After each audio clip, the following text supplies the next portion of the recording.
So something that I'm really looking forward to is getting ready to come out, and that would be Monster Core. And with Monster Core coming out, Paizo has been giving us a little bit of hints at what's coming out and some previews as to some of the things that are going to be coming out. And they did just release another one with the dragon. So I thought we'd kind of take a look not only at the new dragon they released, but go ahead and kind of go back through the dragons that we've seen so far. Now, one thing I will say is that if we look at paizo.com/release date, you can kind of see what is going to be coming out. And we see Monster Core is coming out in March of 2024. And I'm really looking forward to that coming out simply because we've had, some of the traits names have changed and things like that. I think Monster Core is going to help alleviate some of that confusion. But all that being said, let's go ahead and talk about some dragons. So my name is Don. I'm trying to be the Sly Strategist, and let's go ahead and get into it.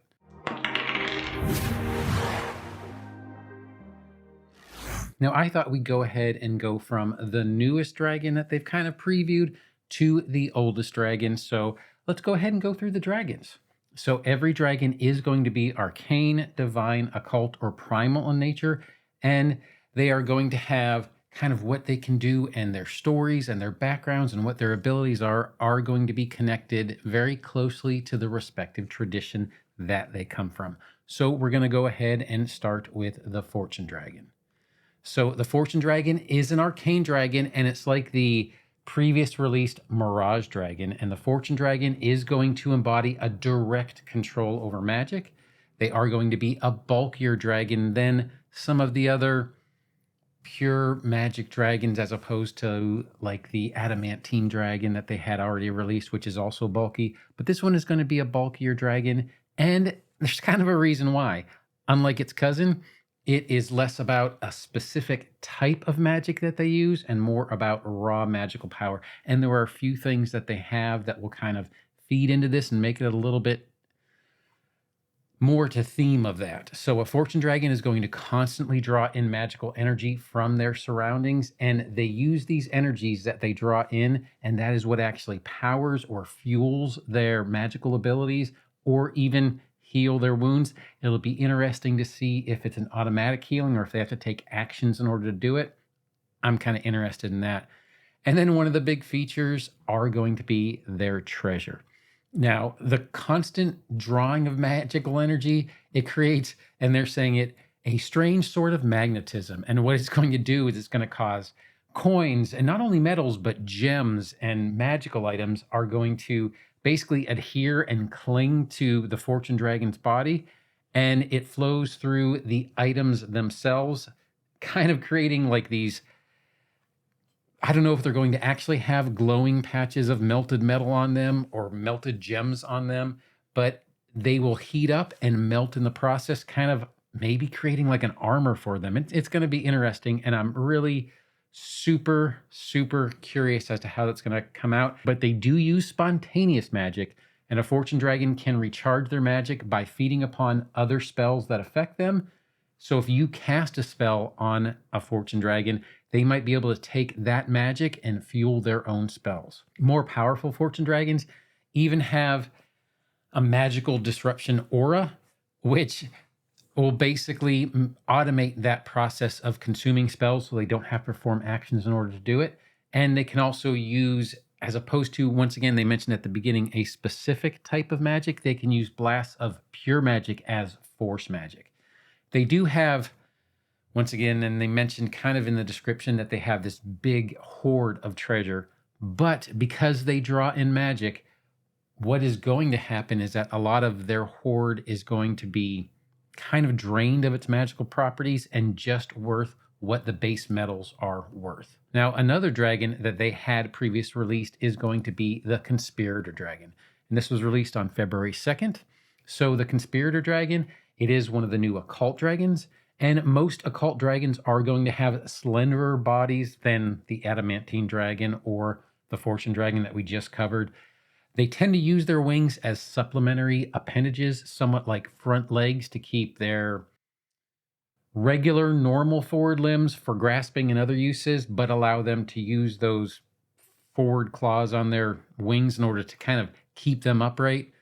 So it is going to be more for support. Now, they are the intellectual dragons, I guess you could say. They're masterminds or schemers, either for personal gain or simply because they're bored and watching their plans and their schemes come together are going to be exciting for them. They can be for good, they can be for bad, or these plans could just be for scheming, and they are manipulators. It's kind of what they do. Now, they use their magic to charm and influence others, and one of the things I do like is these dragons make use of magical disguises, and they will basically conjure flesh suit replicas of others. That's their words, not mine. Flesh suit replicas of others, and through the help of magic, they will squeeze themselves into these suits. And I'm going to do a direct quote from this particular blog post simply because I find it funny or very descriptive. I don't know which one is the better word. These bone-crunching and flesh-rending processes result in perfect disguises that allow a conspirator dragon to live among populations, none the wiser to the dragon's machinations. So it's going to be, to me, it reminds me of that Men in Black scene. So if you kind of know what I'm doing, but I assume they pull it off better. I don't know. If they're ever found out, the dragon can erupt from the suit in an explosive display. Once again, Men in Black adjacent. That hopefully buys them enough time to get away. If not, they have a choking breath that can create a smoke screen for escape. So they are about deception and disguise and kind of keeping attention off themselves as a dragon. Now we're going to go to one of the other kind of larger dragons that they had talked about, and that would be the Adamantine Dragon. So the Adamantine Dragon, this is going to be the one that is on the Monster Core cover that they had released in the past, and this is from January 19th. They are one of the primal dragons, and they are also one of the sky metal dragons. Now, it did get its name due to the adamantine that covers its body. Now, the magic that they have and that flows through them, it is going to kind of cause adamantine to be drawn towards their body like a magnet, though they also can grow adamantine on their body naturally. At least some of them can. And they will replace their hard scales with the sky metal as they age. So the older the dragon, potentially, at least from this small description, potentially they will have more and more adamantine on themselves and maybe harder to hit. Now, these dragons tend to be the most bestial of the dragons, and they are a primal dragon. They are going to be super bulky, and they're going to have horns and spines. And one of the things they mention in this particular article is they will have natural features like small plants on them. So that is going to make them very interesting, very unique, and really interesting to see. They're so tough that they have strong resistance against basically physical attacks. And their claws and jaws of the adamantine dragon allow them to burrow. So they can emerge and they can hide from underneath the ground in order to ambush their prey, and that brings to mind a few anime that I can think of. Now, one of the things that I like, and this is what I'm thinking of them as, is like a whale shark, sort of. So adamantine dragons, they use their shovel-like mouths to scoop up just these big chunks of earth and rock, and they consume whatever rocks and creatures are swept up in their bites. So to me, the rocks and us as adventurers are kind of like the plankton that the whale sharks pull up. So instead of a typical dragon breath, what they will do is they will basically spit out this dirt and rocks and detritus and whatever else they have from their bodies. So they don't really cast spells, but they make up for it with their really resistance to physical attacks, powerful blows, and this avalanche of dirt and rocks and refuse that they spit out at you. Now, the next dragon that we're going to cover, one of the older dragons that we're going to cover, and this came out in May 10th of 2023. So this was the Mirage Dragon. Now, the Mirage Dragon is an arcane dragon with a mastery of illusionary magic. They typically have a really strong connection to magic, and it's represented by better spellcasting capabilities. They will have a more direct influence over magical energies, and they mention supernatural abilities, so we'll see what those are.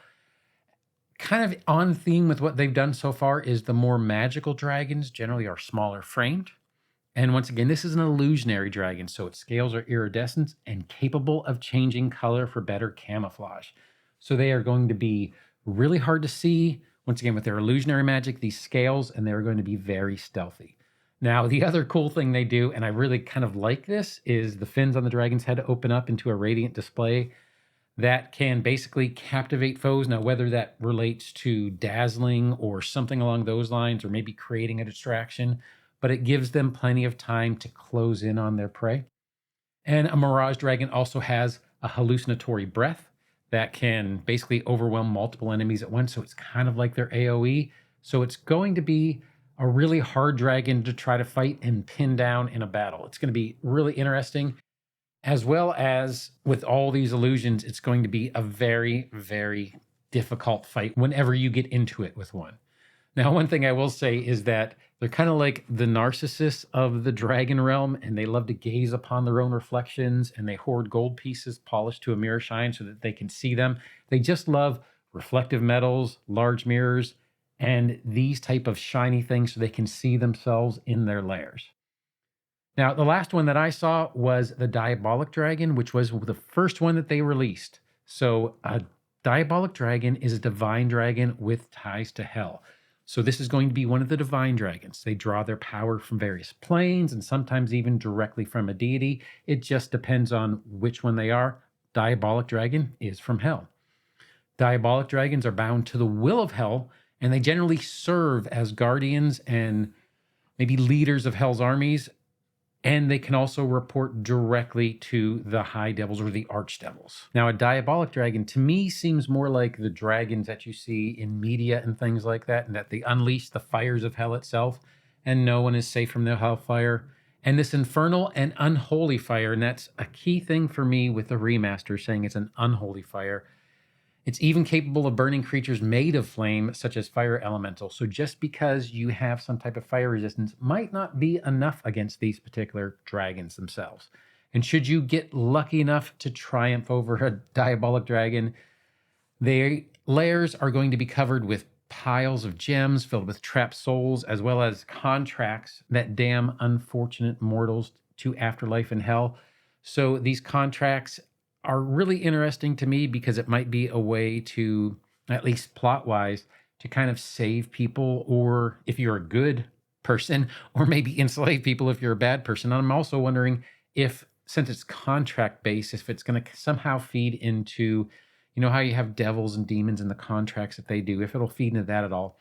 Anyways, it's a very interesting dragon for me, even though it seems like maybe one of the baser dragons. This one is particularly interesting to me as far as a plot device. I think it'll be really interesting to see what kind of stories come out of a diabolic dragon. Now, these were the dragons that I had seen them release so far. Once again, Monster Core is coming out end of March, so we're not that far off. So I'm super excited to see what else comes out of there. So I do hope you like this video, and if you did, feel free to like, subscribe, or hit that notification bell. But whatever you do, I hope you have a great day and happy adventuring. Thanks.